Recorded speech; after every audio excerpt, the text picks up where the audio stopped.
ഇന്ന് ഞാൻ വന്നിരിക്കുന്നത് ഞങ്ങളുടെ നാട്ടിലെ ഒരു സ്പെഷ്യൽ ഐറ്റം ആയിട്ടുള്ള കടലുണ്ടി ചിക്കൻ ഫ്രൈഡ് റെസിപ്പി ആയിട്ടാണ്. ഈ റെസിപ്പി എനിക്ക് കിട്ടിയിട്ടുള്ളത് നമ്മുടെ ഷെഫ് സുരേഷ് പിള്ള സാറുടെ ഒരു ആഴ്ച പതിപ്പിൽ നിന്നാണ് കേട്ടോ. അപ്പോൾ നമുക്കിതൊന്ന് തയ്യാറാക്കി നോക്കിയാലോ. 1 ടേബിൾ സ്പൂണോളം കുരുമുളക് എടുത്തിട്ടുണ്ട്, ചതച്ച് വെച്ചിരിക്കുന്ന ഇഞ്ചി, വെളുത്തുള്ളി, ഉണക്കമുളക്, പിന്നെ നമുക്ക് 1 ടേബിൾ സ്പൂണോളം മല്ലി ആവശ്യമുണ്ട്, ഒരു നാരങ്ങയുടെ പകുതിയും എടുത്തിട്ടുണ്ട് കേട്ടോ. ഇനി നമുക്കിതിൽ നിന്ന് മല്ലിയും കുരുമുളകും ഉണക്കമുളകും എടുത്തിട്ട് നന്നായിട്ടൊന്ന് പൊടിച്ചെടുത്തിട്ടുണ്ട്. ഇനി നമുക്കിതൊന്ന് മാറ്റി വയ്ക്കാം. ഇനി കഴുകി വൃത്തിയാക്കി വെച്ചിരിക്കുന്ന ചിക്കനിലോട്ട് നമുക്ക് ചേരുവകളൊക്കെ ചേർത്ത് കൊടുക്കണം. ഞാനിവിടെ 1 കിലോ ബ്രോയിലർ ചിക്കനാണ് എടുത്തിരിക്കുന്നത്.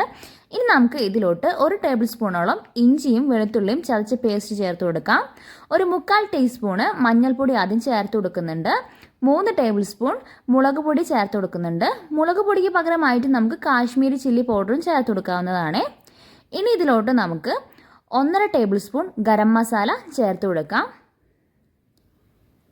ഗരം മസാല ചേർത്ത് കൊടുത്തിട്ടുണ്ട്. ഇനി ഇതിലോട്ട് 1.5 ടേബിൾ സ്പൂണ് മല്ലിപ്പൊടി കൂടെ ചേർത്ത് കൊടുക്കുന്നുണ്ട്.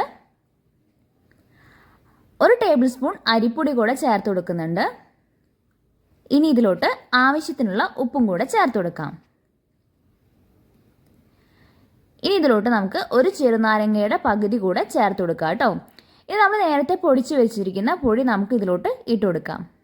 ഞാൻ ഏകദേശം 3 ടേബിൾ സ്പൂണോളം പൊടി ചേർത്ത് കൊടുത്തിട്ടുണ്ട്.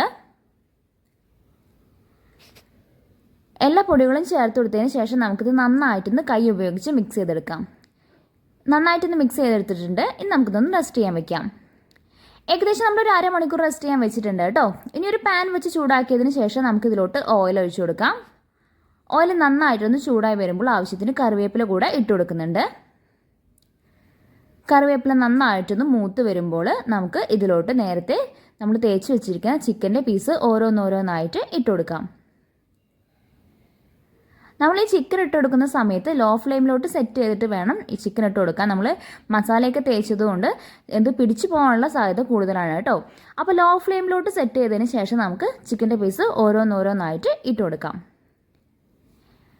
ഒരു വശം നന്നായിട്ടൊന്ന് ക്രിസ്പി ആയിട്ട് വന്നിട്ടുണ്ട്. ഇനി നമുക്ക് മറുവശം ഒന്ന് മറിച്ചിട്ട് കൊടുക്കാം. ഇനി ഒന്ന് ലോ ഫ്ലെയിമിൽ നിന്ന് ഹൈ ഫ്ലെയിമിലോട്ട് സെറ്റ് ചെയ്യാം കേട്ടോ. ഏകദേശം ഇത് നന്നായിട്ട് കളറൊക്കെ ചേഞ്ച് ആയിട്ടുണ്ട് കേട്ടോ.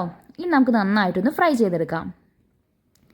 അപ്പോൾ ഇതേ നമ്മുടെ കടലുണ്ടി ചിക്കൻ ഫ്രൈ ഇവിടെ തയ്യാറായിട്ടുണ്ട് കേട്ടോ. നല്ല ക്രിസ്പി ആയിട്ട് തന്നെ കിട്ടിയിട്ടുണ്ടായിരുന്നു. എൻ്റെ വക കുറച്ച് ഡെക്കറേഷനും കൂടെ ഉണ്ടായിരുന്നു കേട്ടോ.